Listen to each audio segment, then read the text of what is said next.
we asked them to boycott that meeting. So I think there are still attempts for them to meet with Labour.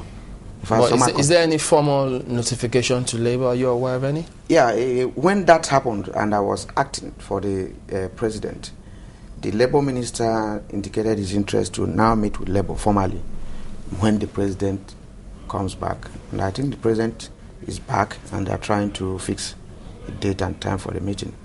You know, when you talk about a meeting, is it that already Labour agrees with government that the subsidy should be removed?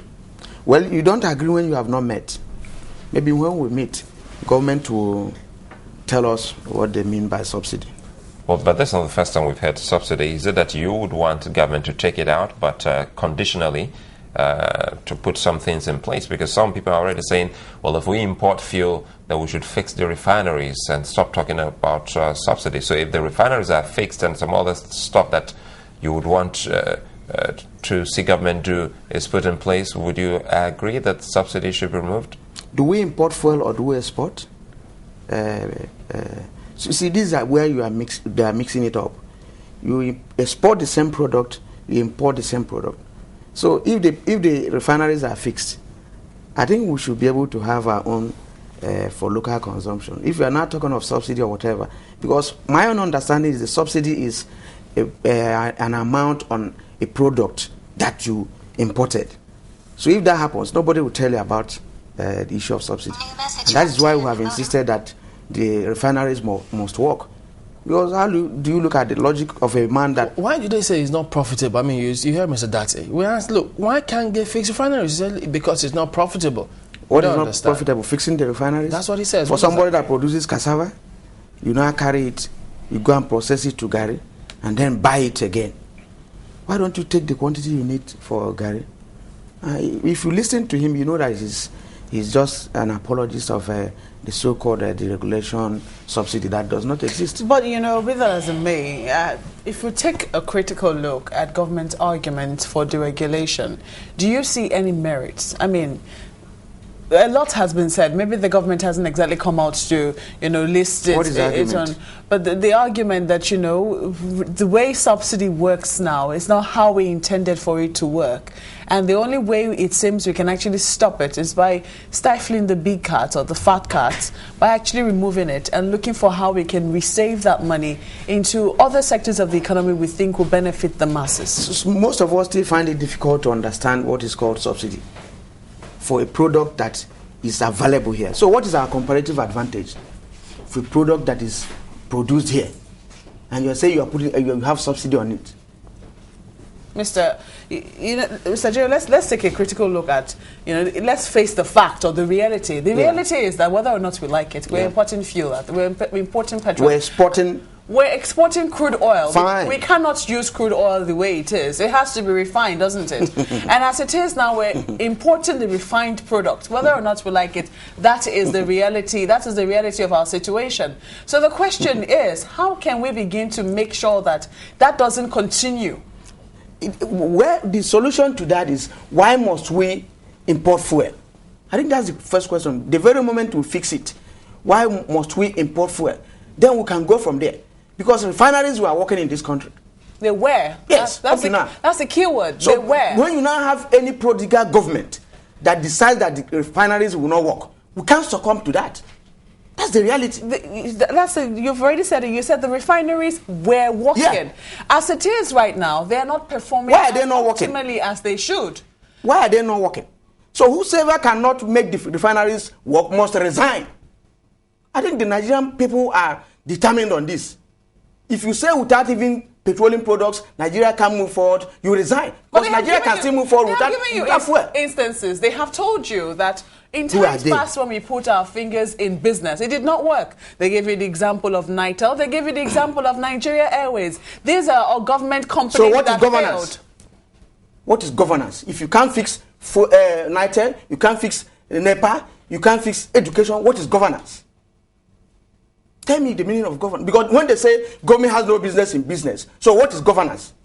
Can you explain to Nigeria? So you think governance itself is business? Yeah, you have to fix the economy. They're telling you now that they provide welfare services to the people. Yeah. So when you say you can't do any of these things, then why are you there? You know, but from the look of things, if you go down memory lane, Labour, for instance, this is not the first time that government will be seeking to engage Labour. We've seen various times they embark on strikes, and at the end of the day, eventually 1 or 2 naira. Remember last time it was about 1 or 2 naira that eventually Labour was able to get from the government. What is guaranteed that this time, when government meets with Labour, or if government says, well, we've spoken with Labour, in fact there are moves now to break Labour, split them so that they can also agree with government, what's the guarantee that Nigerians will really rely on Labour to get government to give us the reasons that they want to deregulate the downstream sector? Well, in most countries where things even changed, it wasn't even Labour. This is going beyond Labour. Really? From the way we are seeing it. Whether in Tunisia, whether in Egypt, in all these places, nobody waited for Labour. And that's where we are gradually, Labour is even moderating it. That's where we are gradually getting to. So the issue of Labour, whether Labour is saint or devil, doesn't count on this issue that affects all Nigerians. But I think it will be worse if there is no organization like Labour to moderate or to organize whatever is going to happen. You see, your history was okay, but assuming there was no such resistance by Labour within that period, you know where we could have been now. But at the same time, the same traditional rulers, religious leaders that will tell you, please call off the action, they are all keeping quiet now. So before long now, the same people, and even many Nigerians, some of them will telling you that they make their money on daily basis. They are the people that put pressure on Labour. It's not Labour. We've got a lot of people talking about the palliative safety net. What's the difference? Well, you may have also heard it, perhaps read it, since government hasn't officially met with Labour.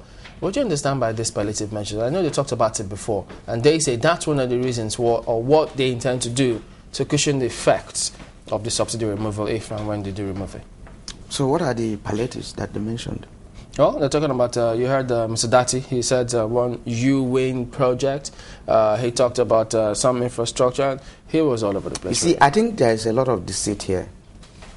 Annually, they come up with budgets, capital projects, road, infrastructure, whatever. The same people are trying to tell you that it's palliatives now. And every year, these budgets are implemented without these projects carried out. And then you want somebody to deceive you now that it is palliatives. I think there's a problem here. You know, nobody is telling Nigerians the truth.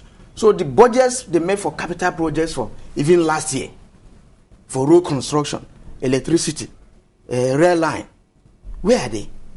Does Labour have an alternative? Because if they say nobody is saying the truth, it then means that Labour has an idea of what exactly is going down there, especially in government. Well, time without number, even recently we presented an alternative national development program for them.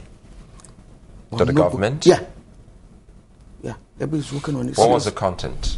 Well, the content is to have a Nigeria that is driven by the people. And when I say by the people, you talk of programs, you talk of projects, you talk of the people first. You know, and you talk of Nigeria that has development program, 5 years, 10 years. This is where we intend to be, and not this ad hoc measure. Okay, there's some questions for you coming through. This one comes from James. He says NLC should tell Nigerians what exactly it will cost Nigerians to refine a product locally. Well, NLC is not an NNPC. You know, we don't refine the product, but I know that the product is cheaper in all the OPEC countries.